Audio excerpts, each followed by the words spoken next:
last session of the week. So, yay! We had a great week. But don't forget that we have our closing party at 5 p.m. on the first floor in this building, and we will have a startup showcase that you get to hear from the very interesting startups from New England. Thanks to Suffolk University Sawyer Business School for hosting us for the second consecutive year. They've been very good partners for us, and thank you. Suffolk University has a great location. This is a downtown, Boston downtown, that is perfect for, exploring the Boston and New England ecosystem and connecting with the leaders from the all kinds of industries. The goal behind Startup Boston Week is to connect the whole New England, Greater Boston startup community, all funding stages, all departments, all industries. And bring them together for these 5 days of learning and connection. The team that creates Startup Boston Week is primarily volunteer. So thank you for coming and attending this week. It means a lot for us and to us. And I'll now hand the mic to our Jean-Pierre Frost, who will present very interesting presentation to you. Thank you very much.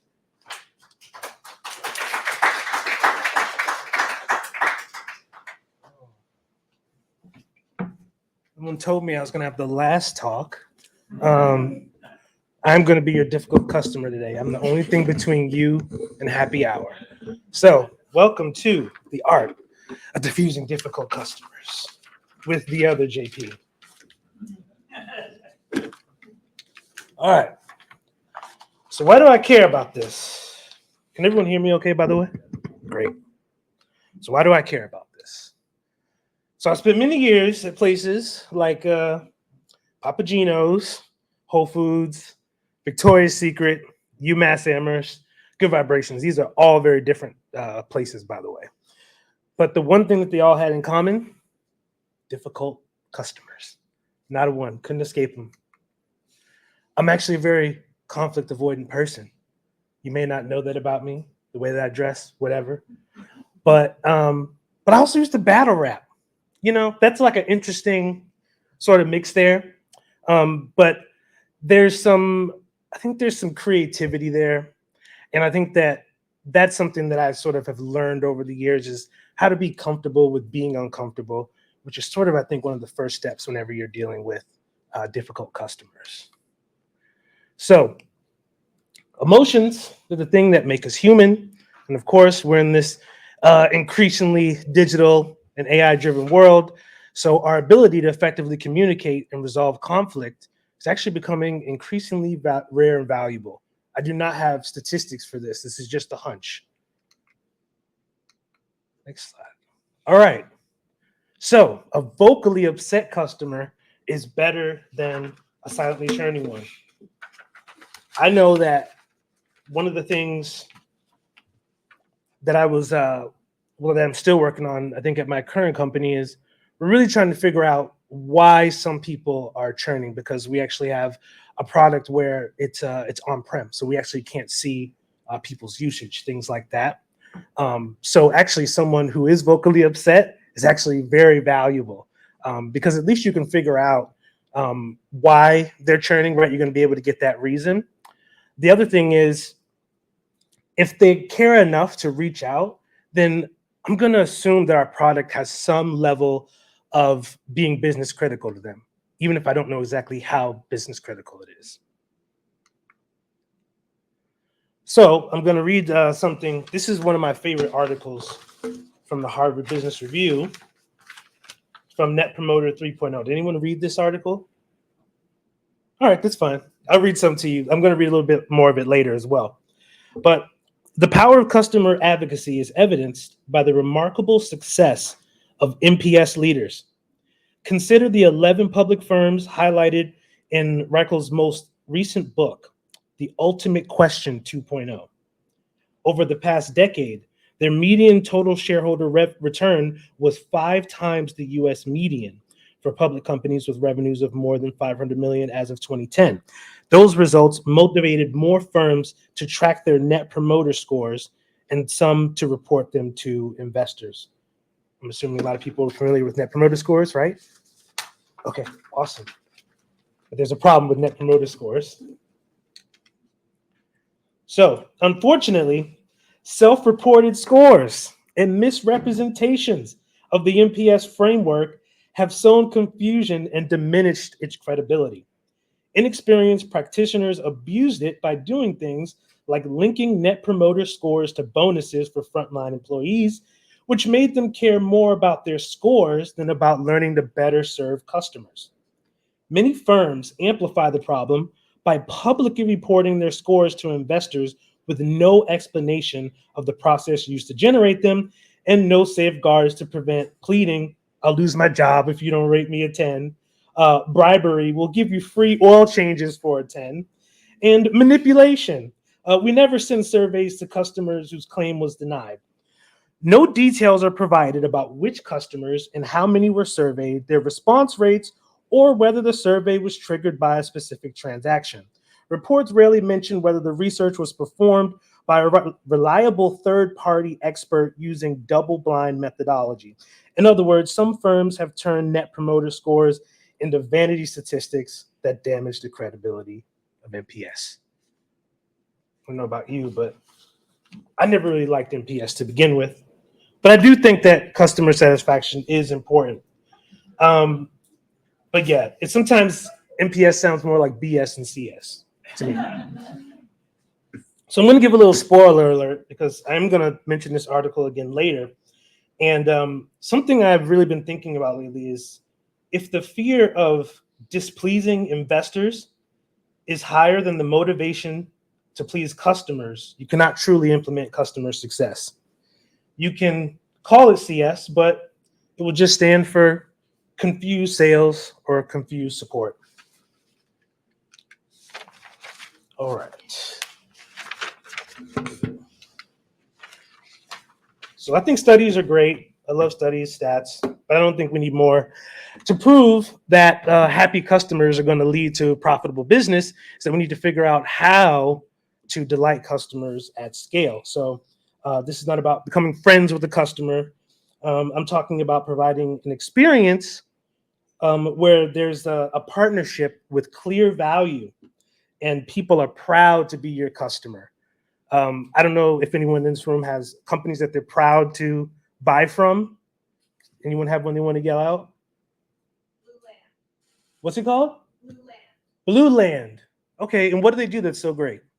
They're trying to get rid of single-use plastic. So. Oh, there you go. Oh, there's a clue. All right, so I want to tell some stories. One of them is called All Caps. I chuckled about this. I actually got an email from a customer in all caps at this company, but the story is actually different, but I kept the name.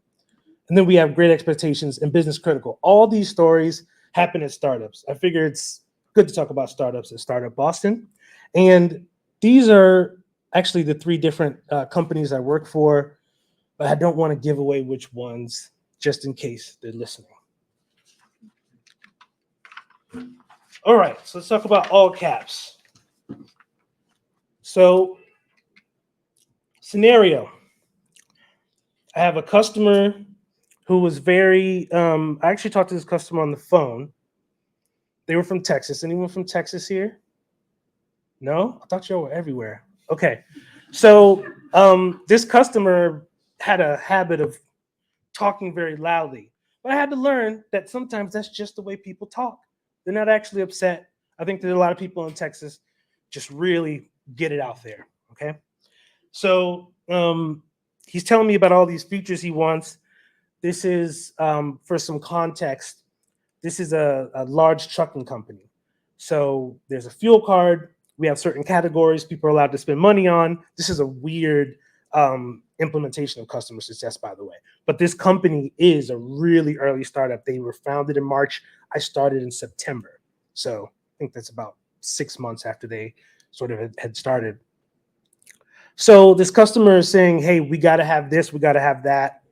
And they're one of our early customers, and they're spending a lot of money with us. So I go to my manager at the time and I'm saying, hey, is there any way that we can unlock these categories for this customer?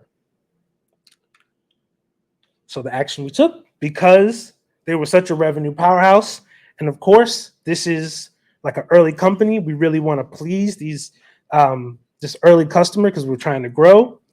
We give them what they want, which is I believe it was limousines and some other kind of spending. The limousines was because they wanted to be able to give the truck drivers Uber rides back. They don't all have their own trucks, so they want to be able to give back. So I'm learning about the trucking industry. I'm learning a bit about, okay, I can see there's a need for this, but what ends up happening is this is a fuel card. This is why it's an interesting application of CS, because people are using a credit card. They're spending money they don't have, right? And then we're expecting them to pay it back. So what happens is these risks were already, this credit category was already considered risky.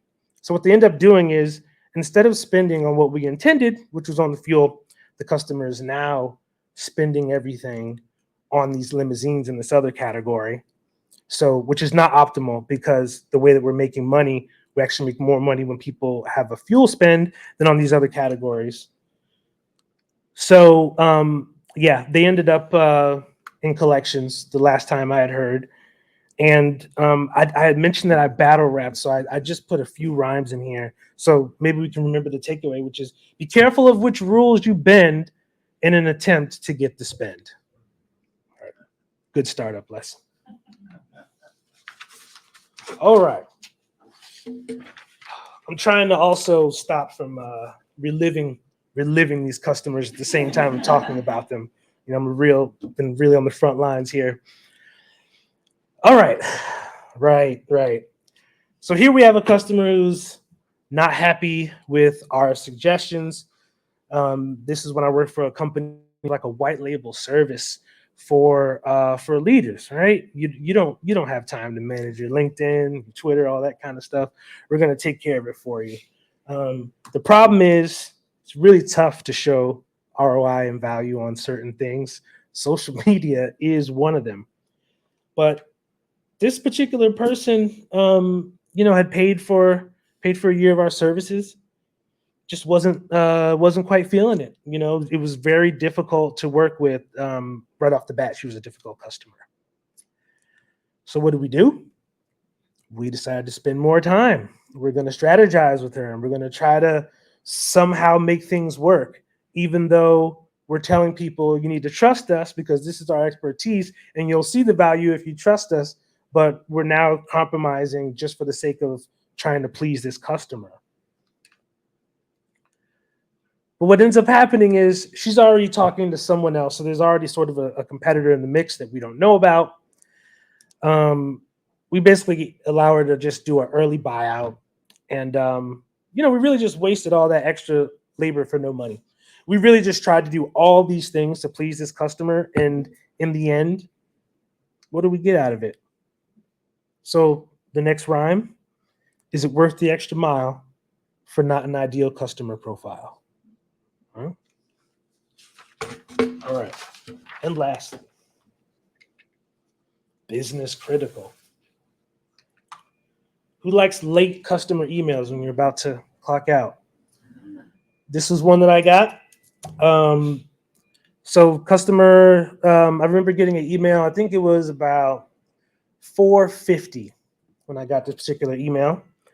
And so me and their AE, who was working very closely with, we both responded at the same time, which is bad because they basically got two similar answers for the same thing. But now this person thinks that the whole company has stopped what they're doing just to focus on what they have to say.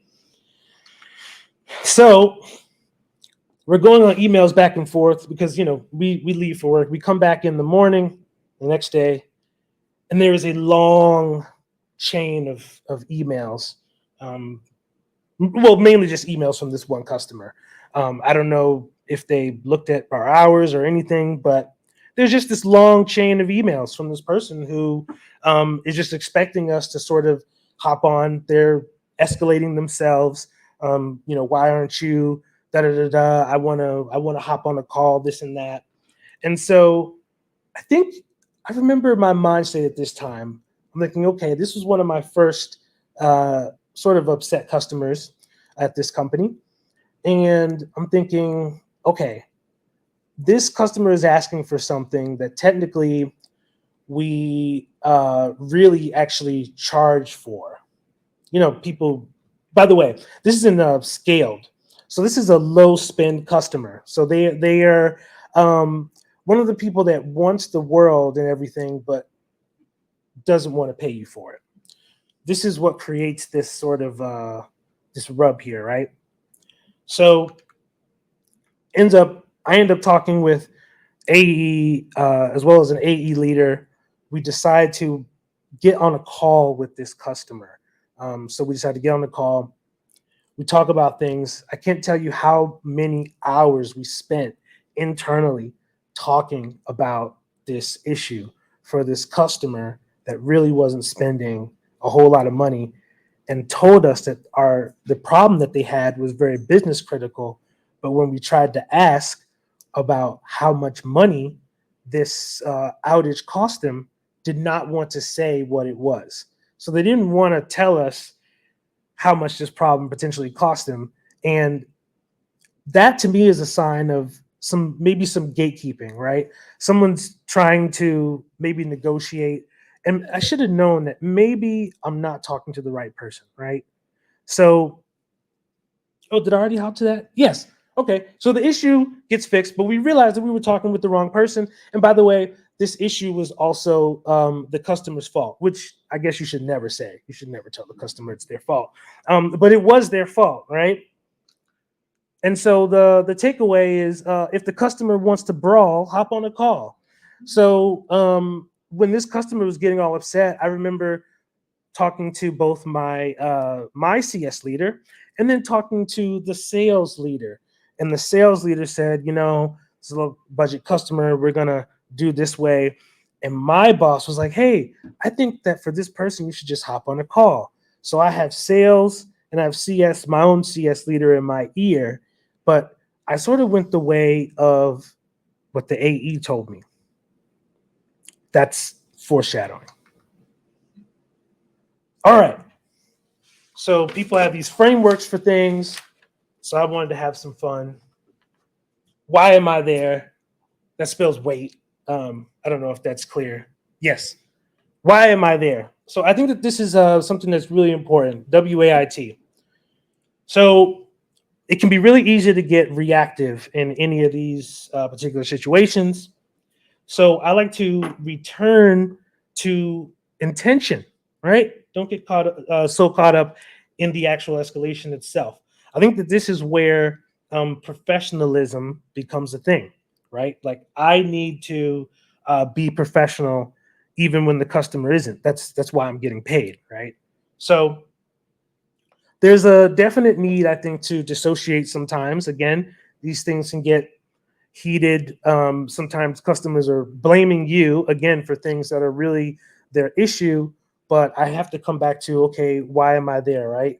As I said in the beginning, this is a vocally upset customer. So where's the risk? So there's some things I like to keep in mind. When I think about why am I there, I'm going to say, okay, I'm not there to win against this customer. I'm not there to prove that I'm right. And I'm also not there to prove that they're wrong. Those sort of ego games, this gets into sort of a tennis match with the customer. What I really need to figure out are three things. This is why they're upset, how legitimate the issue is in terms of a churn risk.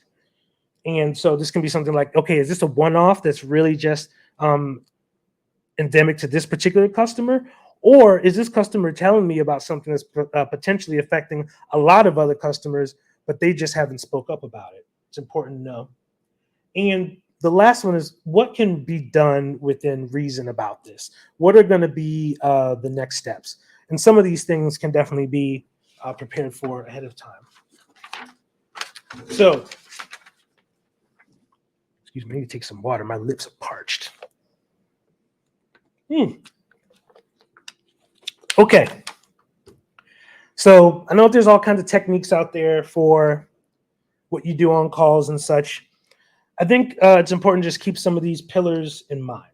So recognize your state.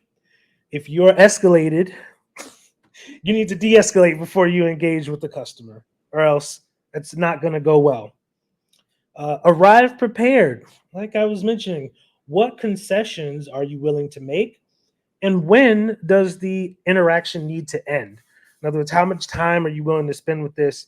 I don't know if you ever talk with an upset customer, but they can talk to you for as long as they deem necessary. So you need to be ready to know when you're going to end that interaction. And going back to the battle rap days, embracing discomfort. So critical feedback is rarely shared politely. People usually don't say, hey, I just want to call and tell you that I've been without plumbing for the past 12 days. And, I really appreciate someone helping out. No, they're going to be very upset, right? So I like to try to humanize and not demonize people in these situations because it's very easy to do. All right, so there's different kinds of interactions.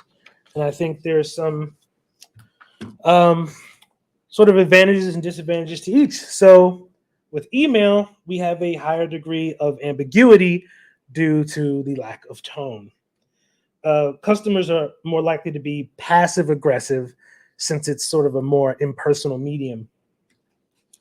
Emails can also escalate quickly, right? Depending on response time expectation, like I had with the last customer that I mentioned. And depending on the situation, a call may best be the best way to resolve the issue. And by call, I mean Zoom. I don't want to talk on the phone with anyone. So for these video interactions, I think they require more time and attention, but they can shorten the time to resolution. It's really good. I think that customers will appreciate when you hop on a Zoom because it's taking an action that shows that you care and you're willing to listen. They can also read more of your body language. So I think customers are less likely to be aggressive since it's a more personal medium, unless they turn the camera off, which is what the last customer did. So they were a little bit more aggressive. But I learned this actually with talking with a few of my fellow coworkers too. They said, hey, somebody's emailing you, especially if you start playing tennis with them, whereas it's back and forth, just suggest to hop on a call with them. That can really help to resolve things.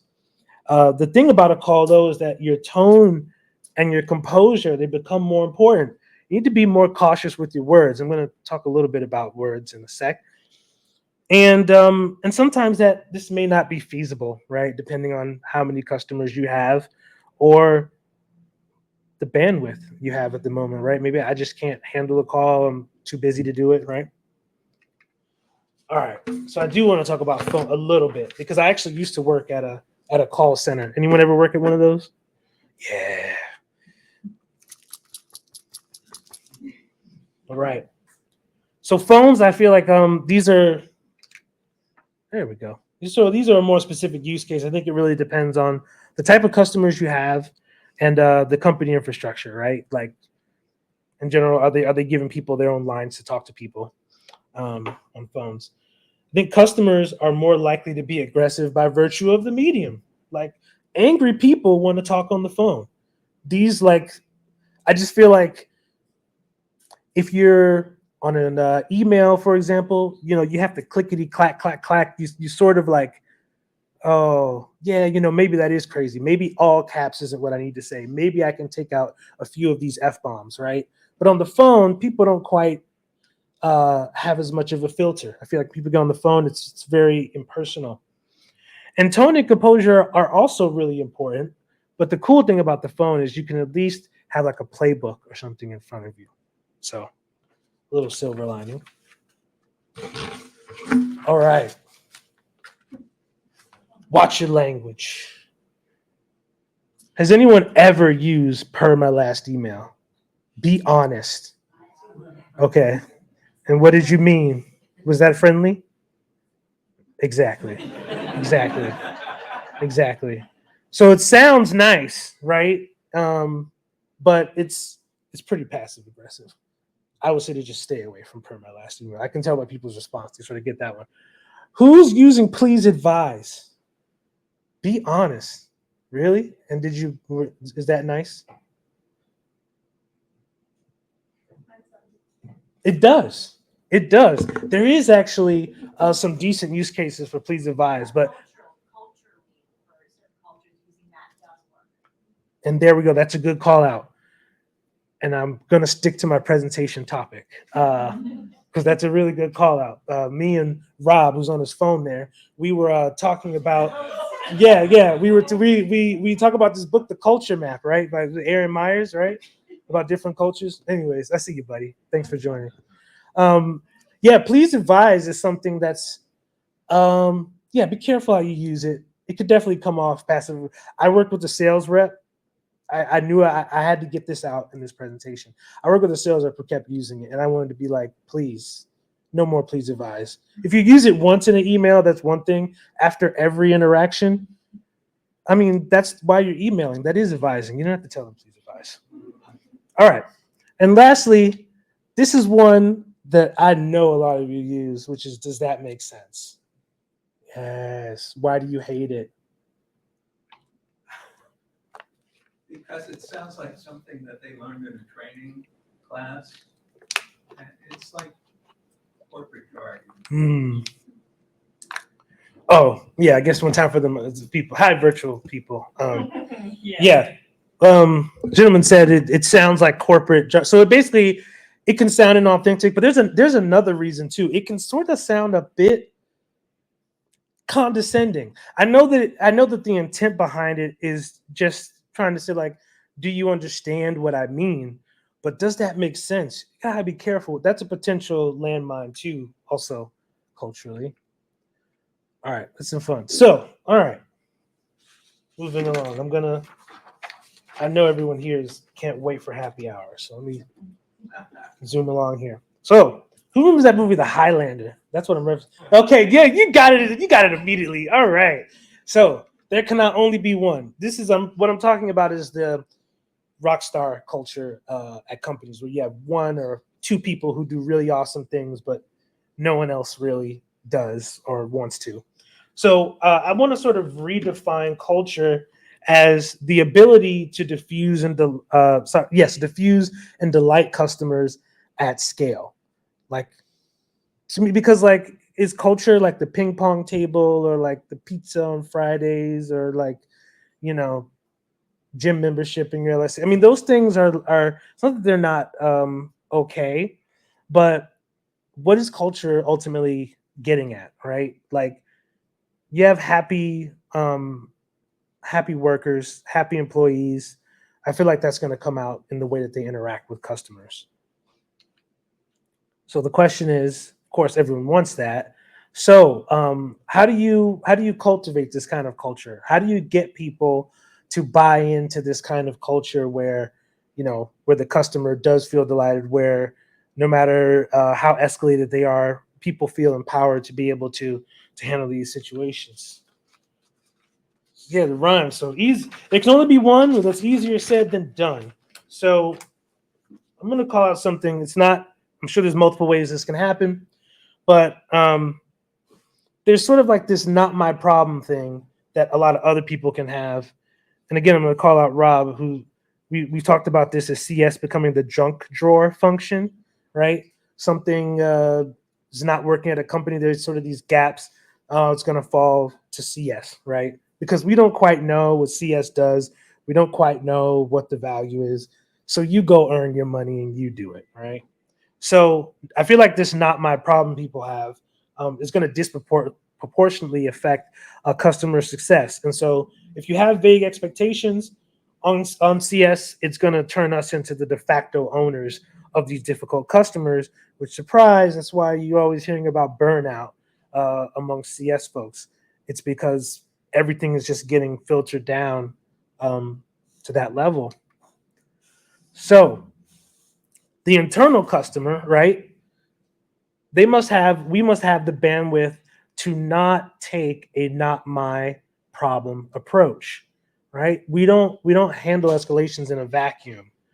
I don't come to work necessarily just like I work for the perfect company. It's like I come to work and and I'm not talking about my own personal problems necessarily, though that can affect things. I'm talking about when you have things systemically going awry at a company that people are dealing with, it just becomes more difficult to handle some of these escalations because you're already partially stressed.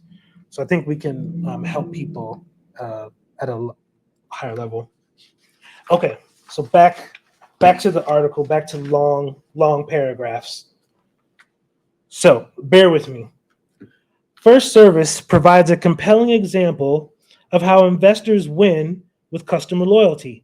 The firm listed its stock on the NASDAQ exchange early in '95 when a Bain team examined all U.S. public companies that had revenues of at least 100 million that year, which is approximately 2,800 companies, and ranked them by their total shareholder return through the end of 2019.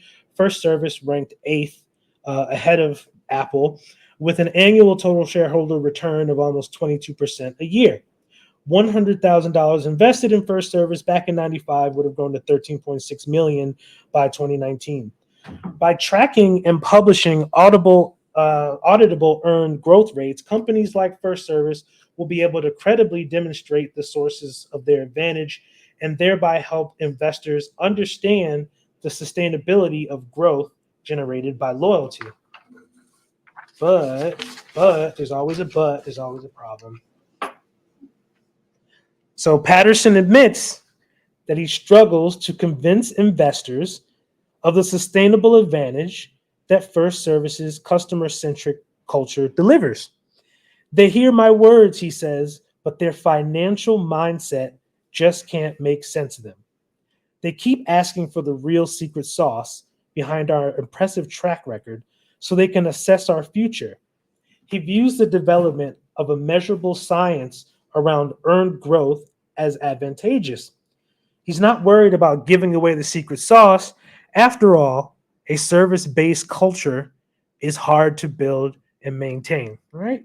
It is difficult and hard to maintain because it means that things need to be sort of going right at your company, right? Just can't expect like awesome customer service and customer success when everything is in flames internally.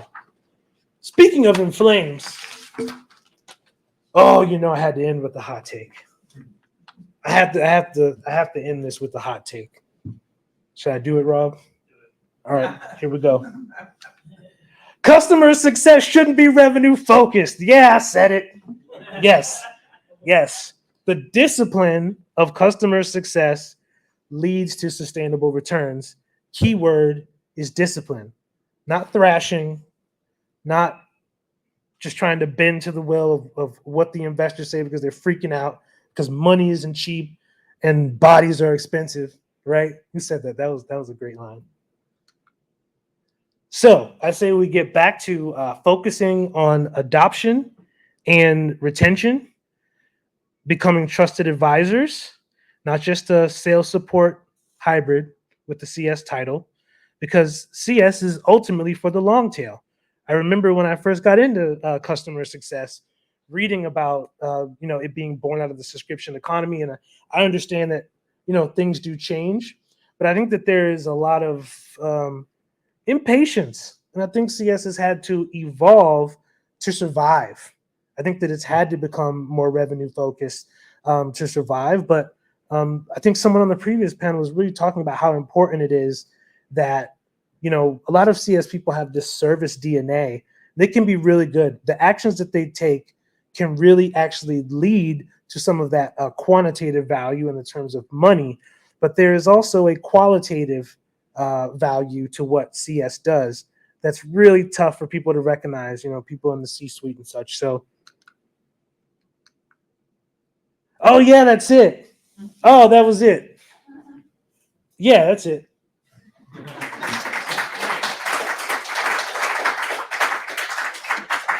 How did I do on time? Is it? Yeah, we do have time, 20 minutes. All right. So I knew you were going to ask me a question. I knew it. This is a bit of a rhetorical question because I think I know the answer. But one thing that was mentioned here, CS or any department can only do so much. Don't you think that it has to come from the top down? I don't know how many top-down people are here, so I don't want to offend anyone, you know. Well, but it's true. The CE, I'm looking back over a multi-decade career, and every single time, if the CEO was service-oriented, and at the risk of taking 30 more seconds, one of the stories that we like to tell was about the late Tony Hsieh, the founder of about Tony. Zappos, who sold his shoe company Yep. to Amazon. And when every other CEO was trying to get their customer service reps off the phone, he said, no, the more time you spend on the phone, the better, because that's going to create positive word of mouth and repeat customers. And it's a rare time that we get to talk to our own people. We're selling shoes. We're not selling $500,000 software products. And he said, stay on the phone. And that's coming from the top. So I work on the bottom, so I don't want to call out people at the top. I want people at the top to hire me if they need to, but I have a great job. Anyone else? I'm ready for happy hour. Okay, that's what I thought. I know, right? Yeah, great. Very good. All right. Okay, thank you very much.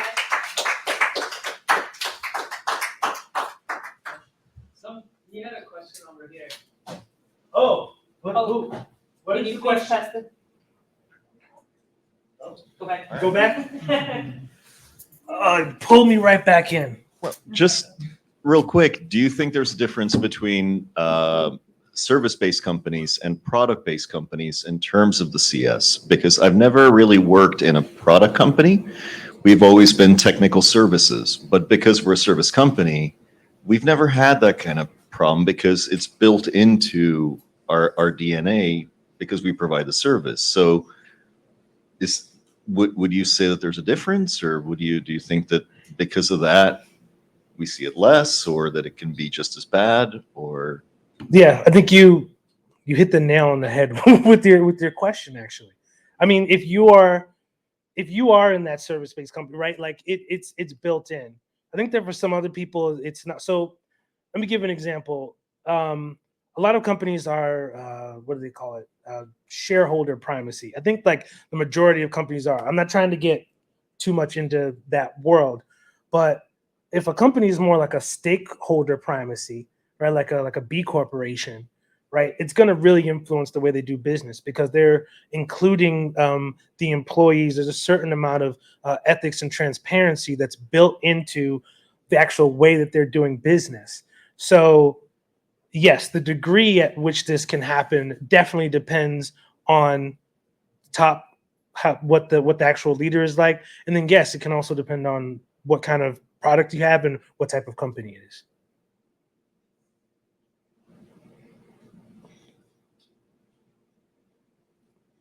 Now I'm done.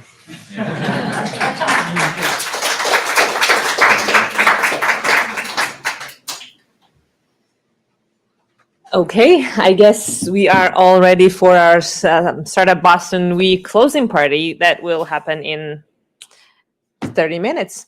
So feel free to go downstairs on the first floor. Also, please find Kevin and make him snap your photo because then you will have your own personalized